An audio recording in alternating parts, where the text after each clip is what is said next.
And with that, hello, welcome to another Thursday Live. I'm Dr. Jerry Dreessen, the Executive Director here at the Association of PEMF. and our whole goal is to provide you with kind of the cutting edge stuff going on with PEMF. Excuse me a second.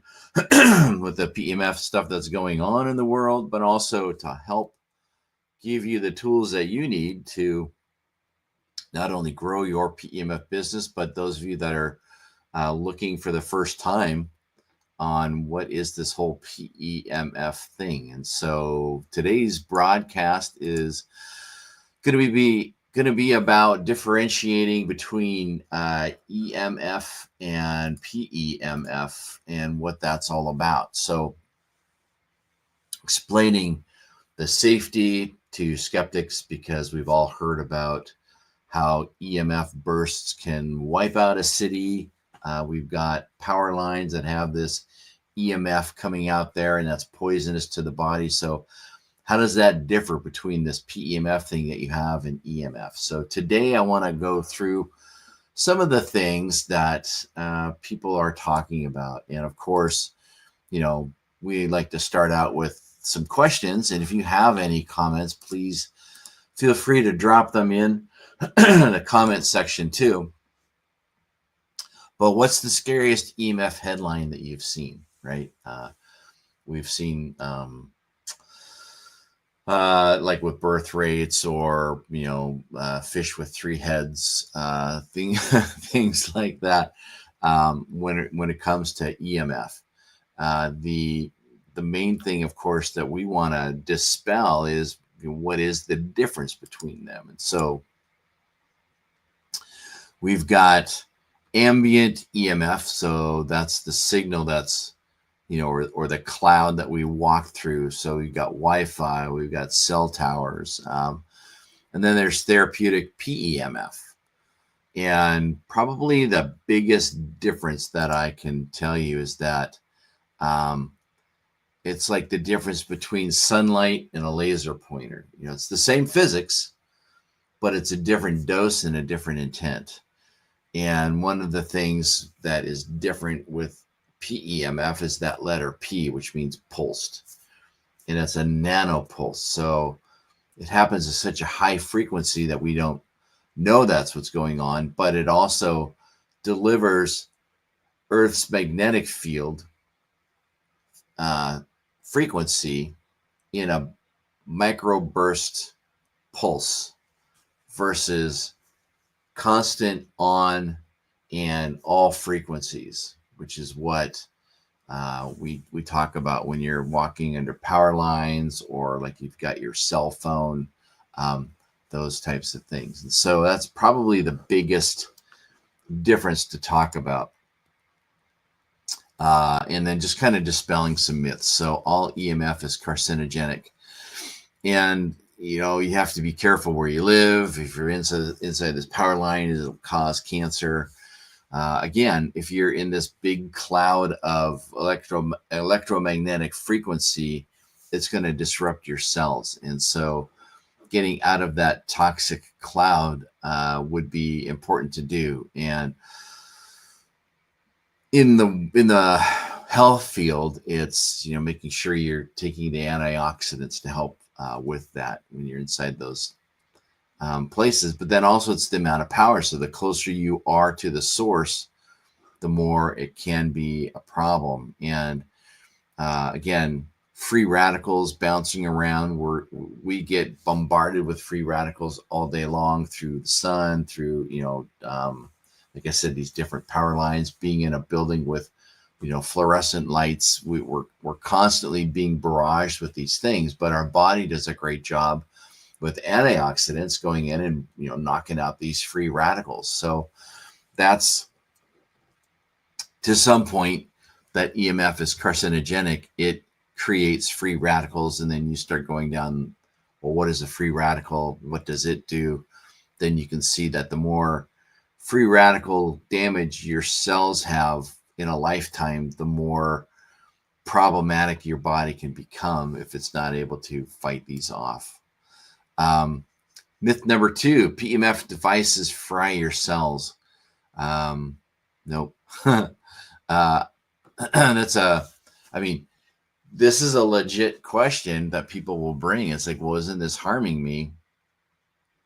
It's not with PEMF because it's pulsed, and it is Earth's magnetic field, which is we're getting it anyways. Just, step outside and you're getting Earth's magnetic field, and that's all part of how life grows. That's what makes plants grow. It's not frying your cells. It actually goes into your cells.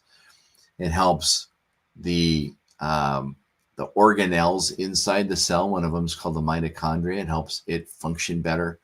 Wipes out peroxides, which is a type of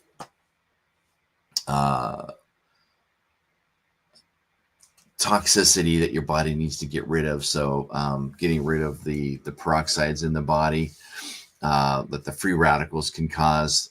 So PEMF, if anything, it does just the opposite. It anti-fries your cells, I guess, would be a better way of saying it. So it helps your system function the best that it can. Those of you that don't realize the history of PEMF, it was used to help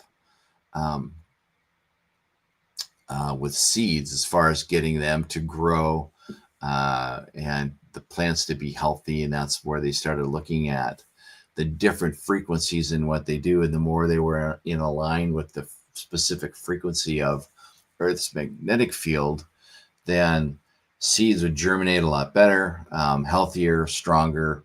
They moved over to animal studies. Same thing they found with tissues in animals. And, again, getting rid of free radicals, helping the body become healthier, moving over to the human side. And we saw all kinds of great things happening there.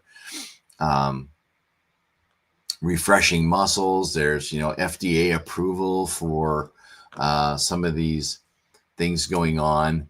And with that, kind of rolls into myth number 3, that there's zero regulation, which couldn't be further from the truth. In fact, when PEMF first started, there was no regulation. And so they pulled it off. It's like, okay, we don't know what this is all about. We're going to totally remove it. It's illegal to have. You can't have it in the United States. A couple of companies got shut down for illegally bringing in PEMF devices into the United States until they started regulating it and understanding it. And then as the regulations began, then people who followed the rules of regulation started creating the machines that we're seeing now. And there isn't a machine out there from a United States manufacturer that isn't under this regulation restrictions, or not restrictions, but conforming to what's needed. There are still off-market companies that create these that aren't regulated, and therefore they don't comply with the standards that are needed to make the machine safe or to be within a certain frequency. So that's one of the things to look for when you are buying these PEMF devices is are they following the proper regulations? And so there are FDA clearances as far as bone healing. That was back in 1979. As far as speeding up the healing of fractures, and then of course depression. There's also bladder incontinence is being FDA approved it for that too. So you've got 3 things right off the bat that in the United States was FDA approved, as long as the devices were put together correctly. And like I said, the main PEMF manufacturers that are out there all follow that. Again, as far as the typical field strength of a device versus like the smartphone in your pocket, again, it's a different type of thing. You can shield, your phone from the EMF, and of course, it has, the closer you get to contact with the skin, that the more pulse, or not pulse, but EMF, as far as the fog. So you don't want to have it, next to your head or your ear or your heart or your organs, kind of a thing. Or if you do have it shielded, so it stops that frequency from harming your tissue. And then also there are, definitely some key peer-reviewed studies that are on PEMF as far as safety thresholds. Our website has some of that information. You can easily Google. Now there's Chat GPT and Grok and a couple of other platforms where you can just ask the questions and it'll go and scan all of the sites for you. So you don't, it's a great time saver just to ask those questions like in chat. And then there's also international exposure guidelines. So the International Commission for Non-Ionizing Radiation Protection and the Institute of Electrical and Electronic Engineers. So those are two great rabbit holes to dive down. If you go to their websites, you can see some of the things that they've done also to help us present this product and also to talk about how you can use it. There was also one of the things that we talked about too, as far as if you're to think about PEMF versus EMF. So as far as a simple analogy, we've got sunlight versus a laser pointer. So sunlight is like all spectrums of EMF, coming down and, of course, hitting Earth and bouncing back and forth. That's creating the frequency that helps sustain life. Versus like a laser pointer, it's very limited in its spectrum and as far as operation and what its intent is. So that kind of a loose way of looking at EMF versus PEMF. It's very specific. It's regulated as far as the frequency. That's the whole purpose behind the design of the machine, is to create just that one frequency, or with some companies, slightly different modifications of frequencies that have been tested to help with certain type of functions, whether it's, bone or healing or organs. So you can see that some companies have it where you can dial in a specific type of frequency for that. So that to me is a really good analogy too. It's like they're total all on versus very narrow as far as, getting in there and designing it for a specific purpose. Joanne, hi, welcome to the broadcast. And then as we are getting down into this questions that people have, like, it'll magnetize my metal implants. And no, PEMF doesn't magnetize anything.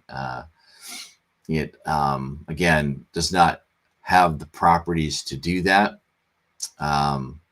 People are like, well, what about the things that I have, like a pacemaker or, my insulin pump and things like that? Yes. And that's part of, if you are a member of the AOPP, you've already gone through the certification courses that talk specifically about the checklist to have, where here's the questions to ask. Do you have these things? Making sure they're drinking water before and after.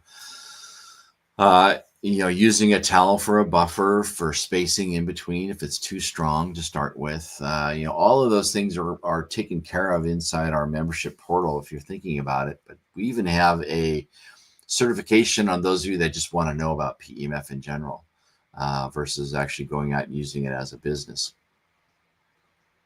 So I'm sure you've heard of people asking these questions. And if you have anything that's similar to this, drop them into the chat today while we're doing the talk, or later on you can drop them in and we'll definitely jump in there and tackle them too.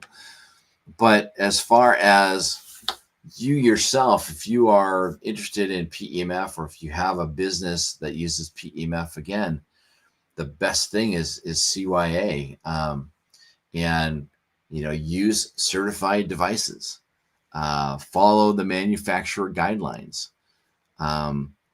screen out contradictions. Again, pacemakers, pregnancies, people that are on medication. Remember, find out what the medications are, because sometimes it helps the blood absorb that medication better, so they can have a spike in that medication as far as the adverse reactions people could get because they're absorbing too much but they didn't know that because the prescription they have is based on their absorption ability for that amount. But if you can double the absorption ability, you can imagine how that's going to screw up their body. So those are some things to make sure that you know about. But then also keep session logs for liability. So if somebody comes in, or if you're going out and you're working with people or animals, if you have a file folder that's got their name and the date that you did it and how long you did it and where it was, start keeping logs for these things, because it's very rare. But if somebody comes and says, my foot is killing me after that session and all you did was a shoulder, it's like, well, that wasn't what I did. I mean, 2 weeks ago I came in, we did 10 minutes on your shoulder. And they go, oh yeah, that's right. I don't know. So, go see a doctor about your foot because it wasn't PEMF. Or it helps you kind of figure some things out too, as far as times and sessions and places where, they got certain response from a certain area for a certain amount of time. And it's like, well, let's increase that time, or let's decrease that time and put it over on another area. So it helps you, kind of figure out best treatment protocols too, which is a great thing for keeping a log going too.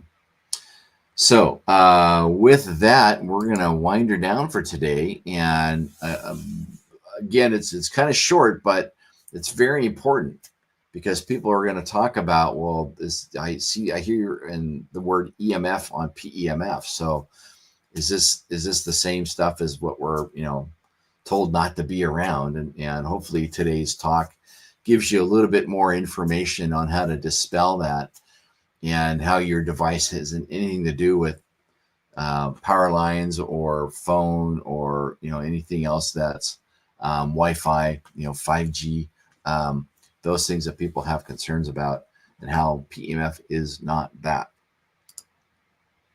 So again, thanks again for your time today. And those of you that are looking to learn more, you can definitely hop on to any of these, our Facebook, Instagram, YouTube, LinkedIn. We even have our blog where you can grab more information too. But those of you that are members and help us spread the word by liking and sharing these places. We also bring over some of the educational stuff in our membership. So if you're interested in learning more and you are a member, just dive over to your members area and you can grab that information too. And if you have any questions there, we can definitely help you with that. Who are we? What is the AOPP? Again, I like to throw this slide up. It's our code of ethics, what we're all about. And then in closing, if you are interested in learning more, send us your questions. If you have PEMF tips that you are doing, you're getting great results with, or even, answering some of the questions like I presented here, send your questions and tips to us at info@pemfprofessionals.com. If you are wanting to grow your business and you want an international organization where you can get certified and add that to your pedigree when you go out and present yourself, become a member today. It's pretty easy to do. www.pemfprofessionals.com. We've got lots of goodies on the inside there that you can get as a member. So with that today, I want to thank you again for your time. We're going to be taking next week off. So we'll be back again the second week of July with our next AOPP Live. So with that, I want to thank you so much for spending your time with us today. And again, if you're watching a recording of this, if you have any questions, get a hold of us. We are more than happy to answer them. So with that, have a great day. We'll see you in a couple of weeks.